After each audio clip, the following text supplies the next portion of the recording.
اور میرے بھائیو میرے آپ کے آقا مولا نے فرمایا کہ رمضان المبارک آنے والا ہے، میرے آقا نے فرمایا کہ اس میں 4 چیزوں کی کثرت کیا کرو، 4 عادتیں اپنا لو۔ آگے میرے آقا نے فرمایا ان میں 2 عادتیں ایسی ہیں کہ وہ اللہ تعالیٰ کو بڑی محبوب ہے، اور فرمایا 2 خصلتیں ایسی ہیں جن کے بغیر تمہارا گزارا نہیں، یعنی تمہیں وہ کام کرنا ہی کرنا ہے۔ صحابہ نے رسول یا رسول اللہ صلی اللہ علیہ وسلم حضور وہ 4 خصلتیں کون سی ہیں؟ تو میرے آقا نے فرمایا کہ رمضان المبارک کے اندر کلمہ طیبہ کثرت کے ساتھ پڑھا کرو، اور دوسرا فرمایا اللہ رب العزت سے استغفار کیا کرو، اپنے گناہوں کی معافی مانگا کرو۔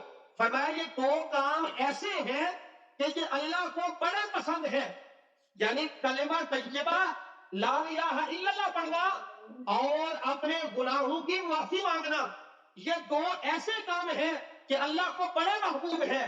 ایک دفعہ جناب موسیٰ علیہ السلام اللہ کی بارگاہ میں عرض کیا یا اللہ مجھے کوئی وظیفہ عطا فرما، تو اللہ تعالیٰ نے فرمایا کہ اے میرے نبی موسیٰ تو کثرت کے ساتھ پڑھا کر لا الہ الا اللہ۔ کیا پڑھا کر جی؟ لا الہ الا اللہ۔ عرض کیا یا اللہ یہ تو ایسا وظیفہ ہے کہ مجھ سے پہلے تمام انبیاء کو یہ وظیفہ تو نے عطا فرمایا، مجھے کوئی ایسا وظیفہ عطا فرما جو تو نے کسی اور کو عطا نہیں فرمایا۔ تو اللہ تعالیٰ نے فرمایا میرے نبی موسیٰ اگر ساری کائنات زمین اور آسمان اور جو کچھ زمین اور آسمان میں موجود ہے اگر ترازو کے ایک پلڑے میں رکھا جائے اور ایک پلڑے میں لا الہ الا اللہ کو رکھا جائے تو لا الہ الا اللہ کا پلڑا جو ہے وہ بھاری ہو جائے گا، یعنی اللہ کو یہ اتنا پسند ہے۔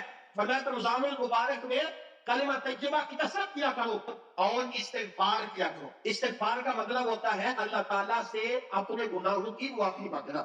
اصل میں ہم اس معاشرے میں جی رہے ہیں، ایک تو ہم گناہگار ہیں اور دوسرا اوپر سے ماننے کے لیے تیار نہیں کہ ہم گناہگار ہیں، اللہ ہمیں گناہوں کی معافی عطا فرما، کیونکہ ہر بندہ اپنے آپ کو پاک سمجھتا ہے اور اپنے دوسرے بھائی کو بڑا گنہگار سمجھتا ہے۔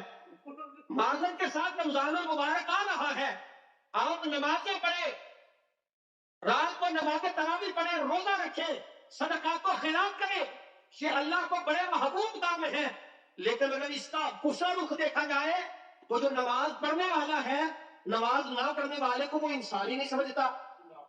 اور جب ہم تراویح پڑھ کے باہر نکلتے ہیں اور ہم کہتے ہیں کہ یار ہم نے تو 20 تراویحیں پڑھی ہیں، یہ بندہ یہ ایک بھی تراویح نہیں پڑھتا، میرے بھائی یہ ہمارے بھائی ہیں، اگر ہم ان سے محبت کریں گے تو وہ بھی نماز پڑھیں گے، اور اگر ہم ان کے تنقید ہی کرتے رہیں گے، ان کو سارے اسلام سے خارج ہی کرتے رہیں گے، تو نبی کریم صلی اللہ علیہ وسلم نے ساری زندگی تبلیغ کر کے لوگوں کو مسلمان بنایا، دائرہ اسلام میں داخل کیا، اور ہم ان کو دائرہ اسلام سے خارج کر رہے ہیں۔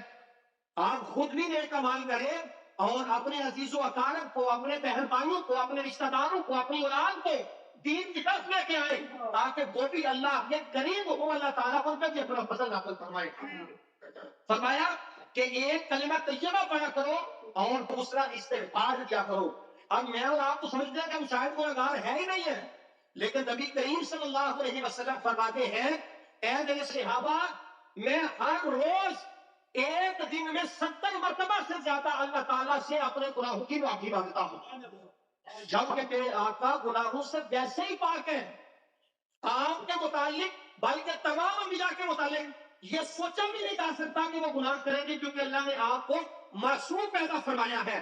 اللہ کے نبی گناہ کر ہی نہیں سکتے، لیکن پھر بھی فرماتے ہیں کہ میں 70 مرتبہ سے زیادہ اللہ تعالیٰ سے استغفار کرتا ہوں۔ فرمایا یہ 2 کام اللہ کو بڑے پسند ہیں، اور فرمایا 2 کام ایسے ہیں جن کے بغیر تمہارا گزارا نہیں۔ صحابہ نے پوچھا حضور وہ 2 کام کون سے ہیں؟ تو میرے آقا نے فرمایا جب رمضان المبارک آ جائے تو اللہ تعالیٰ سے جنت کا سوال کیا کرو اور اللہ تعالیٰ سے جہنم سے پناہ مانگا کرو۔ فرمایا اللہ سے جنت مانگا کرو اور جہنم سے آزادی مانگا کرو۔ فرمایا رمضان المبارک میں جب بندہ دعا کرتا ہے اللہ تعالیٰ بندے کی دعا کو شرط قبولیت بھی عطا فرماتا ہے اور بندے کو اپنا قرب بھی عطا فرما دیتا ہے۔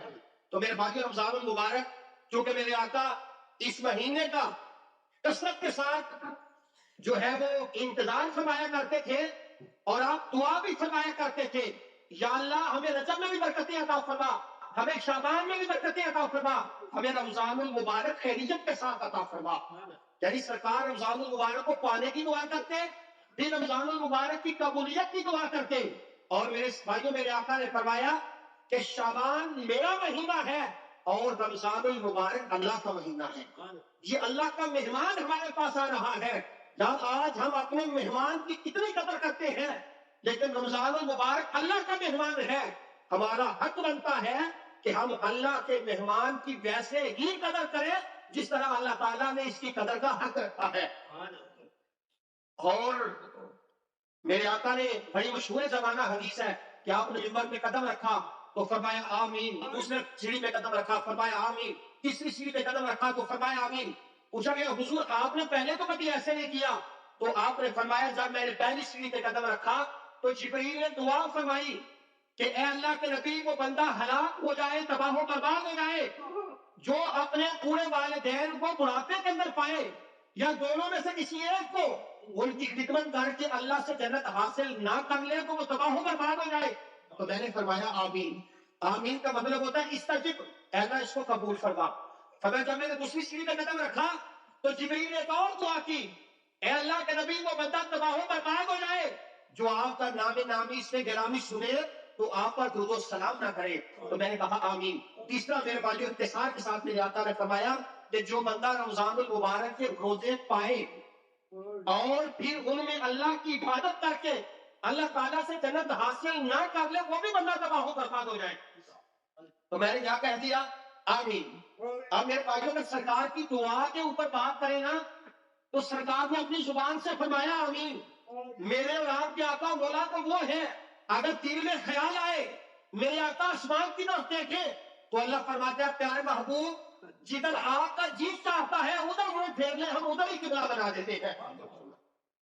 اور دعا کرنے والا کون ہے؟ سارے نوریوں کا امام جناب جبریل امین علیہ السلام۔ میرے بھائیو ہمیں رمضان المبارک کی قدر بھی کرنی چاہیے، اس کا احترام بھی کرنا چاہیے، اور اس کے لیے ابھی سے تیاری کرنا شروع کر دیں۔ اپنے معاملات سمیٹے، زیادہ سے زیادہ وقت قرآن کریم پڑھیں، درود و سلام پڑھیں، استغفار کریں، کلمہ طیبہ پڑھیں، سوشل میڈیا کا کم سے کم استعمال کریں، 5 وقتہ نماز جماعت کے ساتھ پڑھیں، چونکہ یہ ایک ایسی ٹریننگ ہے کہ اگر یہ مہینہ بھر ہم کر لیں گے تو ہمارا سال جو ہے وہ اللہ تعالیٰ آسانی کے ساتھ گزار دے گا۔ اللہ تعالیٰ کی بارگاہ میں دعا ہے کہ مالک ہم سب کو توفیق عطا فرمائے، آمین۔